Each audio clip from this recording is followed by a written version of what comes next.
السلام علیکم ورحمۃ اللہ تعالی وبرکاتہ۔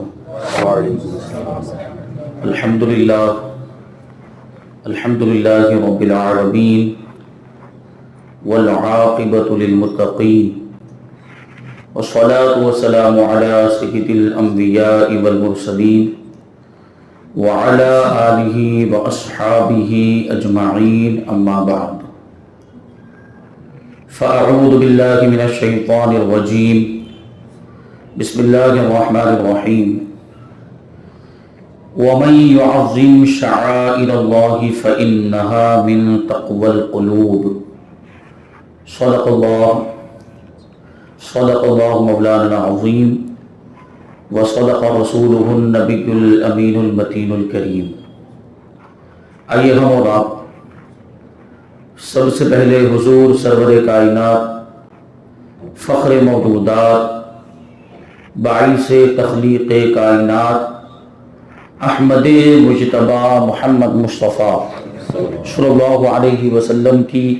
مقدس بارگاہ میں درود و سلام کا ہدیہ پیش کریں اور پڑھیں۔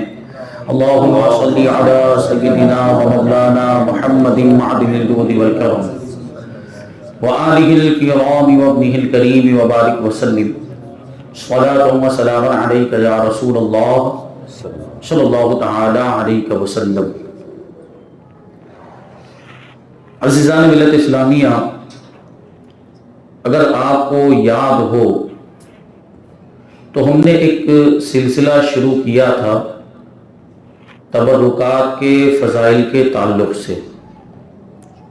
اس سلسلے میں غالباً 3 بیانات ہوئے تھے، جس میں تبرکات کی شرعی حیثیت اور صحابہ کرام حضور پاک صلی اللہ علیہ وسلم سے نسبت رکھنے والی چیزوں کا کیسے ادب و احترام کرتے تھے، اور تبرکات کے فضائل اور فوائد پر بہت سی باتیں ان میں بیان کی گئی تھی۔ تو ہم نے چاہا کہ اسی سلسلے کو اور آگے بڑھاتے ہیں، کچھ باتیں مزید اس کے تعلق سے شامل کرتے ہیں۔ آپ نے اس میں سماعت کیا تھا تابوت سکینہ کے بارے میں۔ تابوت سکینہ میں حضرت موسیٰ علیہ السلام اور حضرت ہارون علیہ السلام کے تبرکات تھے، توریت کی تختیاں تھیں، اور تمام انبیاء کرام کی تصویریں موجود تھی، یہاں تک کہ ہمارے نبی پاک صلی اللہ علیہ وسلم کی مبارک تصویر بھی اس میں موجود تھی۔ اب ان تبرکات کی وجہ سے بنی اسرائیل کو کتنا فائدہ ہوا وہ بیان کیا گیا۔ بنی اسرائیل تابوت سکینہ کے وسیلے سے دعا کرتے تھے تو ان کو کامیابی ملتی تھی، جنگوں میں تابوت سکینہ کو سامنے رکھتے تھے تو فتح مل جاتی تھی۔ یہ تابوت سکینہ کی برکت، جب حضرت موسیٰ اور حضرت ہارون علیہ السلام کے تبرکات میں یہ برکت ہے تو ہمارے نبی کے تبرکات میں کتنی برکت ہوگی،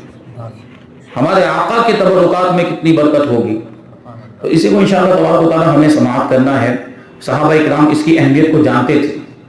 اسی لیے صحابہ کرام نے ان ساری چیزوں کو محفوظ بھی کیا۔ حضور کے تبرکات کو، حضور کا جبہ مبارک، حضور کی نالین پاک، حضور کے بال مبارک، حضور کا امامہ شریف، حضور کا عصا مبارک، یہ ساری چیزیں آج محفوظ ہیں اور دنیا کے مختلف علاقوں میں ان کی زیارت کی جاتی، کرائی جاتی ہے۔ تو یہ اس وجہ سے کہ صحابہ کرام نے بھی ان کی اہمیت کو سمجھا اور صحابہ کرام نے اس کو محفوظ رکھا اور اپنے بعد والوں تک پہنچایا،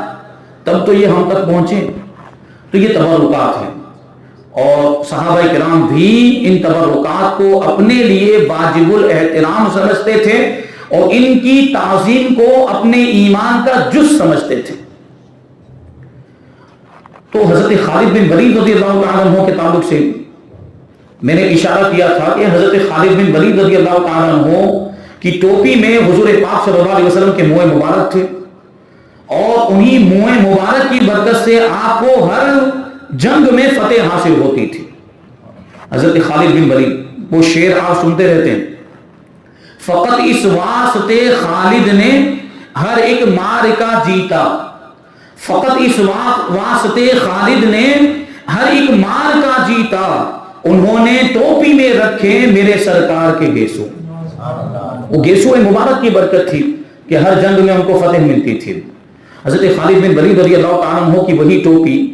جس میں حضور کے منہ مبارک تھے کسی جنگ میں گر گئی. تو حضرت خالد بن ولید نے اس ٹوپی کو حاصل کرنے کے لیے انتہائی شدید حملہ کیا, اور شدید حملہ کرنے کی وجہ سے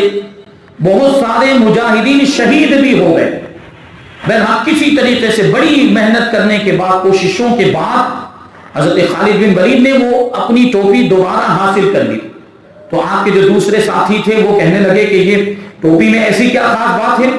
ایک ٹوپی کے لیے آپ نے اتنا شدید حملہ کیا جس کی وجہ سے بہت سے مسلمان شہید ہو گئے, ایسا تو اس ٹوپی کے اندر کیا رکھا ہوا ہے؟ تو حضرت خالد بن ولید رضی اللہ تعالیٰ عنہ نے جواب دیا تھا کہ میں نے اس ٹوپی کے لیے حملہ نہیں کیا تھا, بلکہ نبی پاک صلی اللہ علیہ وسلم کے منہ مبارک کے لیے حملہ کیا تھا جو اس ٹوپی کے اندر محفوظ ہیں, اور انہی منہ مبارک کی برکت سے اللہ تبارک و تعالیٰ مجھے ہر میدان میں فتح عطا فرماتا ہے. میری وہ ٹوپی گر گئی تھی اور اس میں نبی پاک صلی اللہ علیہ وسلم کے منہ مبارک تھے, تو مجھے خوف لاحق ہوا کہ میری ٹوپی کہیں کافروں کے ہاتھ نہ لگ جائے, اور کافروں کے ہاتھ لگ جانے کی وجہ سے وہ اس کی کوئی بے ادبی نہ کر دیں, اور میں حضور پاک صلی اللہ علیہ وسلم کے منہ مبارک کی برکت سے محروم نہ ہو جاؤں, اس لیے میں نے محنت کر کے کوشش کر کے اس ٹوپی کو دوبارہ حاصل کیا.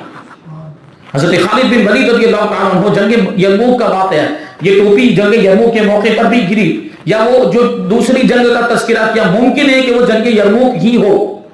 حضرت خالد بن ولید نے اس وقت بھی ٹوپی کو بڑی کوشش کر کے حاصل کیا, جد و جہد کرنے کے بعد حاصل کیا. تو یہی سوال کیا گیا کہ اس ٹوپی میں تو ایسی کیا بات ہے؟ تو حضرت خالد بن ولید رضی اللہ تعالیٰ عنہ نے جواب دیا تھا کہ اس ٹوپی کے اندر حضور پاک صلی اللہ علیہ وسلم کے منہ مبارک کہ ایک مرتبہ عمرے کے موقع پر اللہ کے رسول صلی اللہ علیہ وسلم نے اپنے بال مبارک اتروائے تھے. صحابہ کرام بال مبارک کو حاصل کرنے کے لیے دوڑ پڑے, تو میں بھی گیا اور میں نے بھی آگے بڑھ کر حضور پاک صلی اللہ علیہ وسلم کے منہ مبارک کو حاصل کیا. تو میرے حصے میں حضور پاک صلی اللہ علیہ وسلم کی مبارک پیشانی کے بال آئے, ان بالوں کو میں نے اپنی ٹوپی کے اندر سجا کر رکھ دیا. اب یہ میں ٹوپی ہر جنگ کے موقع پر پہنتا ہوں, تو اس منہ مبارک کی برکت سے اللہ تبارک و تعالیٰ مجھے ہر میدان جنگ میں فتح عطا فرماتا ہے. اس کی برکتیں میں محسوس کرتا ہوں اور اس کے وسیلے سے میں دعائیں کرتا ہوں. حضرت خالد بن ولید رضی اللہ تعالیٰ عنہ کی وہ ٹوپی. ایک واقعہ, تفصیلی واقعہ ہے, کتابوں کے اندر لکھا کہ ملک شام میں یہ رومیوں کے ساتھ مسلمانوں کی جنگ چل رہی تھی, جن رومیوں کے لشکر کا سپہ سالار تھا جبلہ بن احم غسانی. تو حضرت خالد بن ولید لشکر سے دور اپنے 12 ساتھیوں کے ساتھ قنسرین کے علاقے میں پہنچ گئے. وہیں پر یہ رومیوں کا لشکر جو ہزاروں کی تعداد میں تھا, حضرت خالد بن ولید کے ساتھ کتنے لوگ؟ صرف 12 صحابہ کرام. تو یہ جبلہ بن احم غسانی کے ہزاروں کے لشکر نے یہ 13 لوگوں پر 13 مسلمانوں کو پر حملہ کر دیا اور ان کو چاروں طرف سے گھیر لیا. حضرت خالد بن ولید اور آپ کے 12 ساتھی, حضرت خالد بن ولید رضی اللہ تعالیٰ عنہ اور آپ کے ساتھی جب دشمنوں کے نرغے میں گھر گئے, تو حضرت عامر بن ربیعہ رضی اللہ تعالیٰ عنہ بیان کرتے ہیں کہ دشمنوں نے بڑی شدت کے ساتھ حملہ کیا تھا, لیکن حضرت خالد بن ولید, آپ کو سیف اللہ کہا جاتا ہے, اللہ کی تلوار, یوں ہی نہیں کہا جاتا. حضرت عامر بن ربیعہ کہتے ہیں کہ حضرت خالد بن ولید رضی اللہ تعالیٰ عنہ نے تنہا اپنی تلوار کے زور سے سارے رومیوں کو پست کر دیا اور ان کو میدان سے بھگا دیا, بھاگ گئے وہ. لیکن پھر حضرت رافع بن عمیرہ طائی کہتے ہیں کہ پھر سے انہوں نے اپنی طاقت کو جمع کیا اور دوبارہ حملہ کیا, جنگ شدت اختیار کر گئی, جنگ جاری ہے. حضرت رافع بن عمیرہ طائی کہتے ہیں کہ جنگ بہت دیر تک چلتی رہی اور سخت گرمی کا موسم تھا, اس کی وجہ سے ہم پر پیاس غالب آ گئی, پیاس کا غلبہ ہو گیا. تو میں حضرت خالد بن ولید رضی اللہ تعالیٰ عنہ کے قریب گیا اور میں نے کہا کہ ایسا معلوم ہوتا ہے کہ ہماری شہادت کا وقت قریب آ گیا, کیونکہ ہم بڑی مختصر سی تعداد میں ہیں, 13 کی تعداد میں ہیں, اور ہمارے مقابلے میں ہزاروں کا کفار کا لشکر ہے, عیسائیوں کا لشکر ہے. تو ایسا معلوم ہوتا ہے کہ ہماری شہادت کا وقت قریب آ گیا. تو جانتے ہیں حضرت خالد بن ولید نے کیا جواب دیا؟ حضرت خالد بن ولید جواب دیتے ہیں کہ اے عمیرہ کے بیٹے، تم نے سچ کہا، تم نے سچ کہا ہے کہ ہماری شہادت کا وقت قریب آ گیا، کیونکہ وہ ٹوپی جس میں پیارے آقا صلی اللہ علیہ وسلم کے منہ مبارک تھے، جن منہ مبارک کی برکت سے مجھے ہر میدان میں فتح حاصل ہوتی تھی، وہ ٹوپی میں اپنے خیمے میں ہی بھول گیا۔ اور اس ٹوپی کا خیمے میں بھول جانا یہ اس بات کی طرف اشارہ ہے، وہ ہمیں یقین دلاتا ہے کہ ہماری شہادت کا وقت قریب آ گیا، کیونکہ وہ ٹوپی ہوتی تو کبھی ہم ہار نہیں سکتے تھے۔ وہ ٹوپی اگر میرے پاس ہوتی تو حضور پاک صلی اللہ علیہ وسلم کے منہ مبارک کی برکت سے ہمیں اس جنگ میں بھی فتح حاصل ہو جاتی، لیکن وہ ٹوپی تو وہاں رہ گئی، خیمے کے اندر رہ گئی۔ تو حضرت رافع بن عمیرہ طائی بیان کرتے ہیں کہ وہ رومیوں نے ہمیں چاروں طرف سے گھیر دیا اور مسلمان رومیوں کے درمیان قیدیوں کی طرح ہو گئے، چاروں طرف سے رومیوں نے مسلمانوں کو گھیر لیا تھا، اور ایک طرف پیاس کی شدت، سخت گرمی کا موسم ہے اور دھوپ بھی بڑی تیز تھی۔ حضرت رافع ابن عمیرہ طائی کہتے ہیں کہ یہ سب معاملات تھے، اس کے باوجود بھی مسلمان مجاہدین موت سے بے خوف ہو کر لڑتے جا رہے تھے، دشمنوں کا مقابلہ کرتے جا رہے تھے۔ اسی درمیان میں ہاتف غیبی نے آواز دی، غیب سے ایک آواز آئی، کوئی پکارنے والا پکار کر کہہ رہا تھا کہ خدا سے نہ ڈرنے والا ذلیل و رسوا ہوا اور خدا سے ڈرنے والے کی مدد کی گئی۔ اور اے حاملین قرآن، اے مسلمانوں، تم خوش ہو جاؤ کہ تمہارے لیے رحمان کی جانب سے راحت اور آسانی آ گئی، اور یہ صلیب کے پجاریوں پر تمہیں فتح عطا کر دی گئی ہے۔ صلیب یعنی کروس، رومی عیسائی تھے، وہ کروس اس کی پوجا کرتے تھے، تو صلیب کے پجاریوں پر تمہیں فتح مل گئی۔ حضرت ابو مسلم حضرتی رضی اللہ تعالیٰ عنہ بیان کرتے ہیں کہ میں اس وقت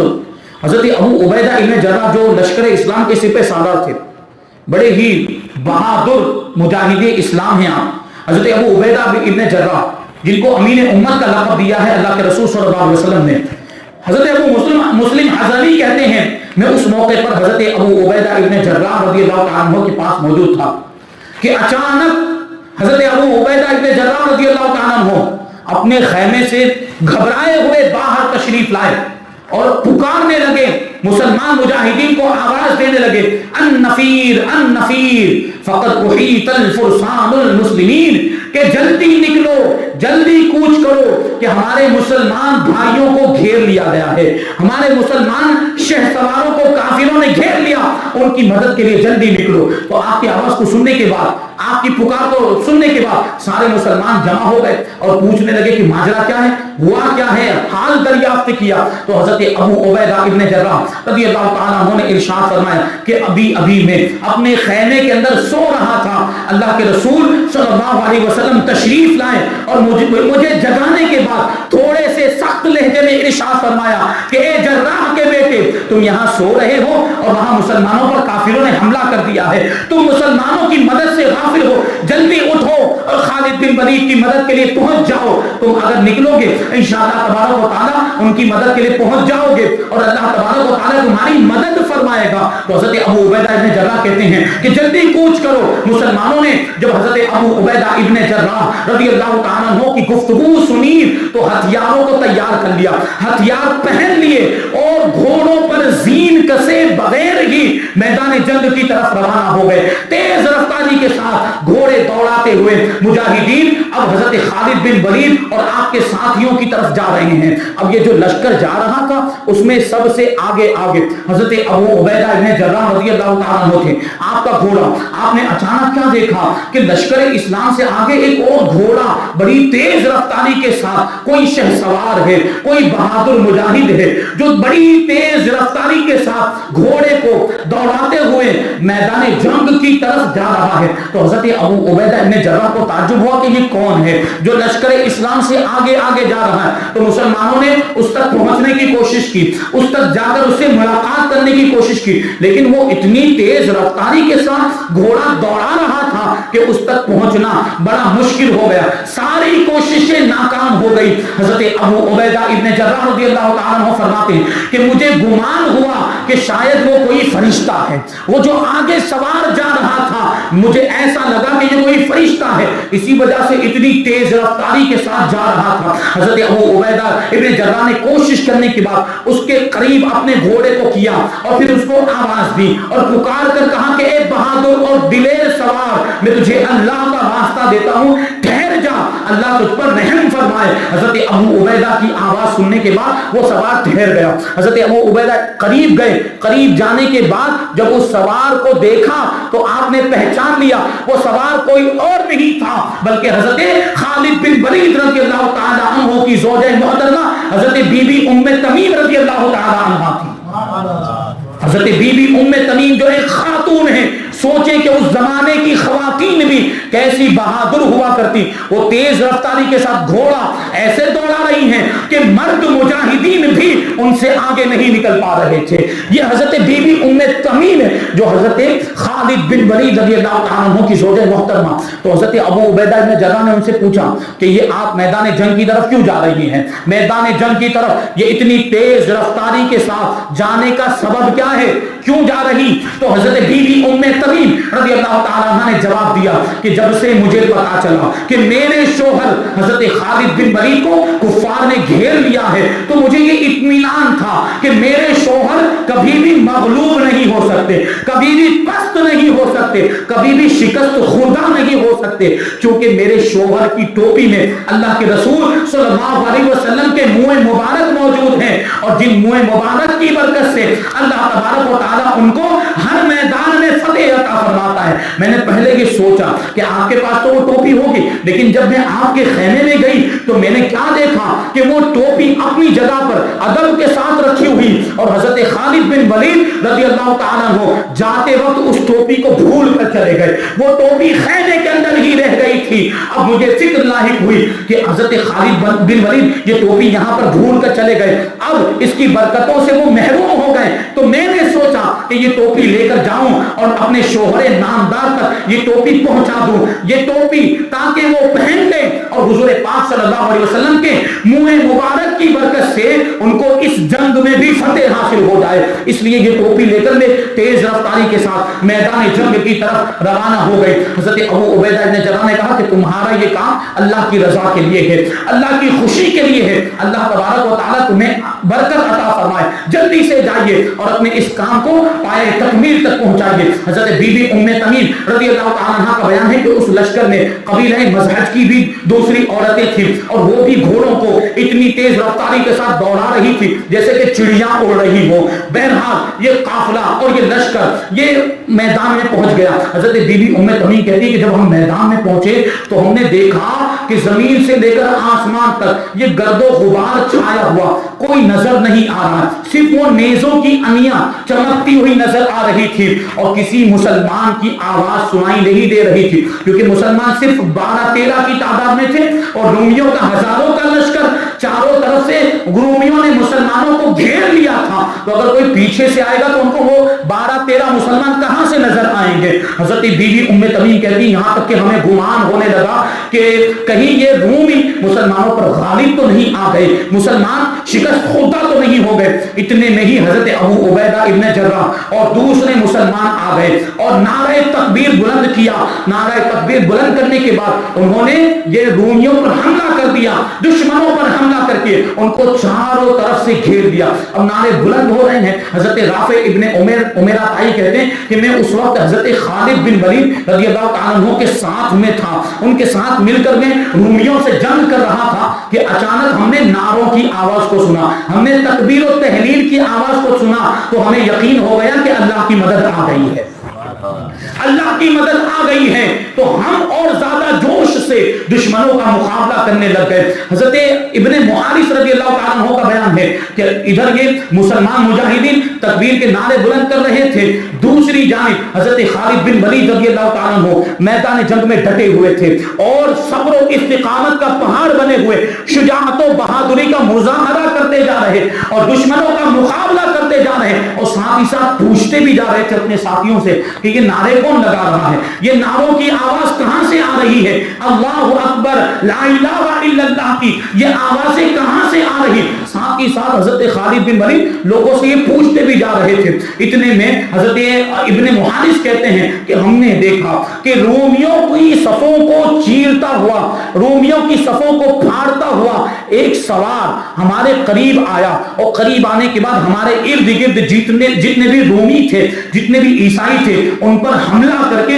ان کو وہاں سے بھگا دیا۔ حضرت خالد بن ولید رضی اللہ تعالیٰ عنہ خوشی اور حیرت کے ملے جلے جذبات میں آپ نے اس کے قریب جا کر اس سوار سے پوچھا کہ تم ہو کون؟ اے سوار تم کون ہو؟ اپنی پہچان بتاؤ۔ تو اس سوار نے اپنے چہرے سے جب نقاب کو ہٹایا تو حضرت خالد بن ولید نے پہچانا وہ کوئی اور نہیں بلکہ آپ کی زوجہ محترمہ حضرت بی بی ام تمیم رضی اللہ تعالی عنہا تھی۔ حضرت خالد بن ولید نے پوچھا کیسے آنا ہوا؟ تو آپ کی زوجہ محترمہ کہتی کہ یہ ٹوپی آپ خیمے میں بھول گئے تھے، اس میں حضور کے منہ مبارک جس کے وسیلے سے آپ دعائیں کرتے اور اس کی برکت سے آپ کو ہر میدان میں فتح حاصل ہوتی، آپ بھول کر آ گئے تھے، تو میں نے سوچا کہ کہیں آپ اس کی برکتوں سے محروم نہ ہو جائے، اس لیے میں یہ ٹوپی لے کر آپ کی بارگاہ میں حاضر ہو گئی تاکہ آپ اس ٹوپی کو پہن لیں۔ فوراً حضرت خالد بن ولید رضی اللہ تعالیٰ عنہ نے اس ٹوپی کو اپنے سر پر رکھا۔ روایتوں میں آیا کہ حضور پاک صلی اللہ علیہ وسلم کے منہ مبارک کا نور آسمان کی بجلی کی طرح چمکا،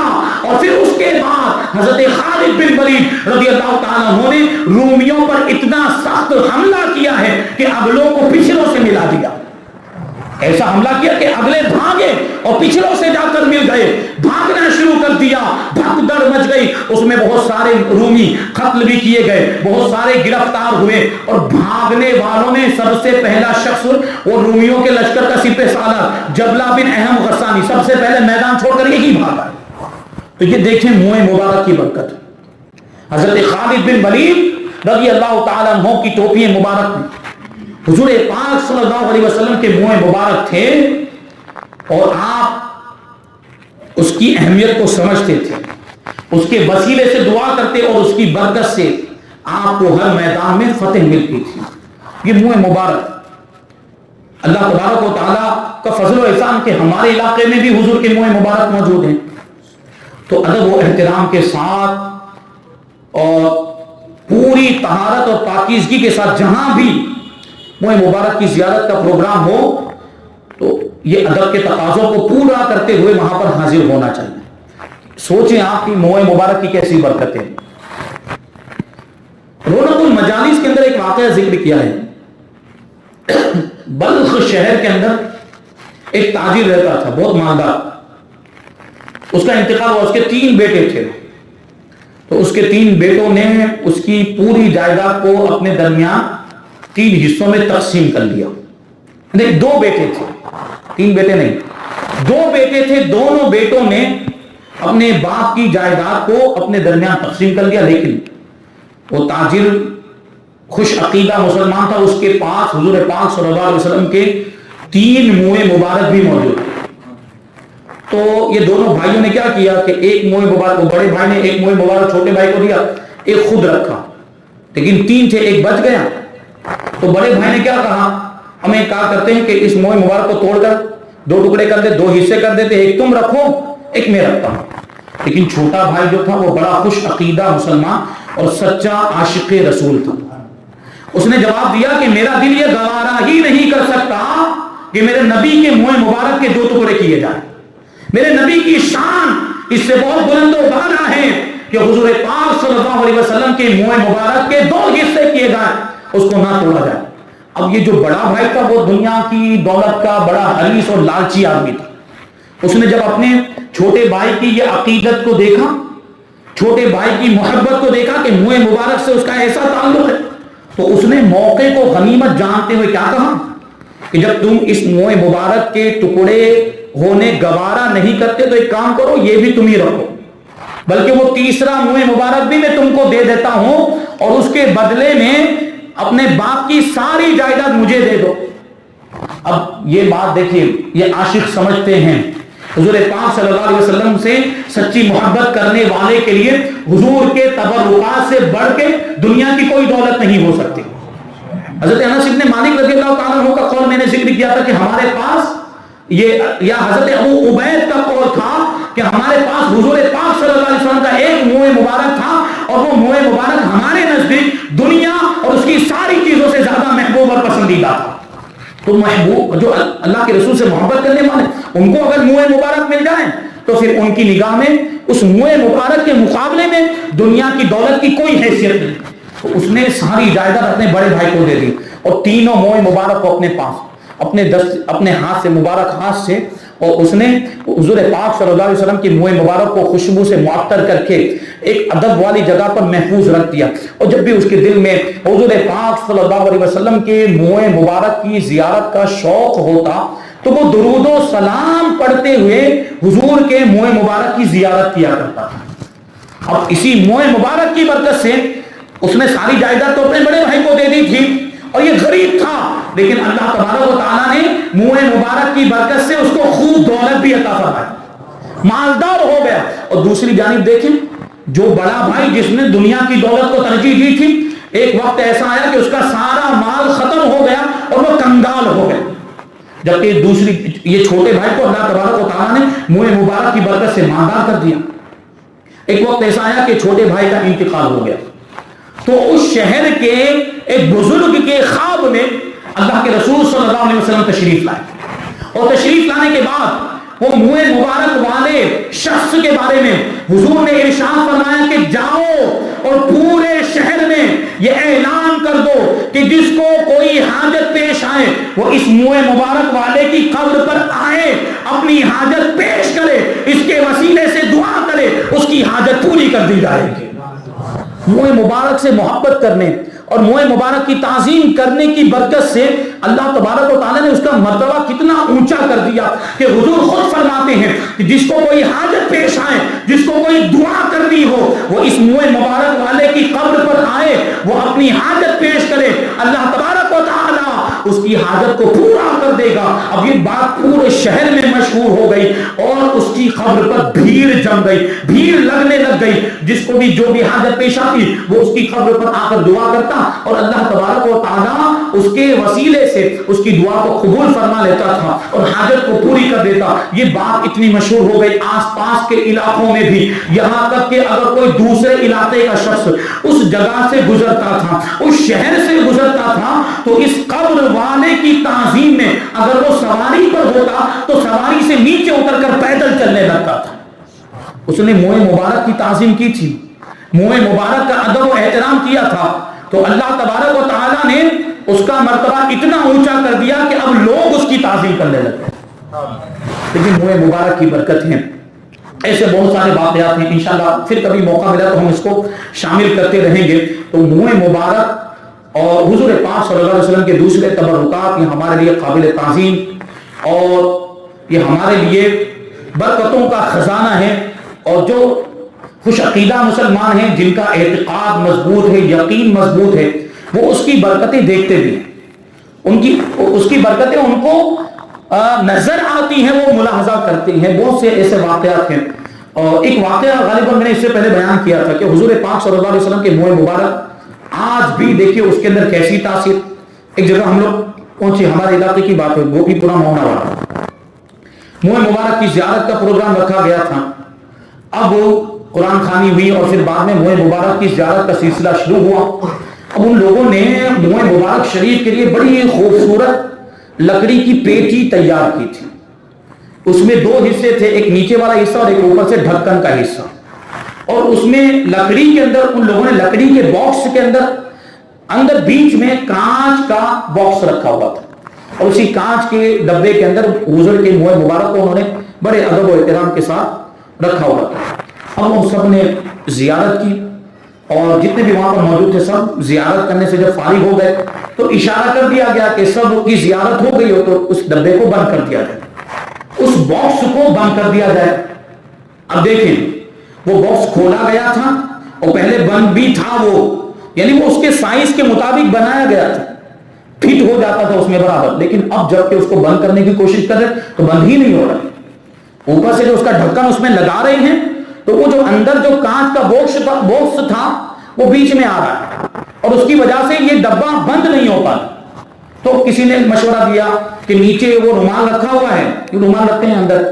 تاکہ وہ حرکت جب ایسے کچھ اٹھائیں تو اس میں وائبریشن کی وجہ سے کچھ نقصان نہ پہنچ جائے. تو نیچے رومال رکھا ہوا تھا، تو کسی نے کہا کہ وہ رومال نکال دو پھر ڈھکن بند کرو تو اچھی طرح بند ہو جائے گا. تو کسی اور نے جواب دیا کہ رومال تو پہلے بھی رکھا ہوا تھا. رومال تو پہلے بھی تھا، اور رومال کے ہوتے ہوئے پہلے جب بند کیا گیا تھا تو برابر بند ہو گیا تھا، اب کیوں بند نہیں ہو رہا؟ لوگوں کو وجہ سمجھ میں نہیں آ رہی تھی کہ کیوں ایسا ہو رہا ہے، وہ بند کر رہے ہیں لیکن بند ہی نہیں ہو رہا ہے۔ ابھی اسی درمیان تھوڑا سا وقت گزرا تھا کہ 2 لوگ آئے اور وہ صاحب خانہ کے قریبی رشتہ دار تھے، جن کے گھر میں موئے مبارک کی زیارت کا پروگرام رکھا گیا تھا، وہ ان کے قریبی رشتہ دار تھے اور وہ زیارت کرنے میں باقی رہ گئے تھے۔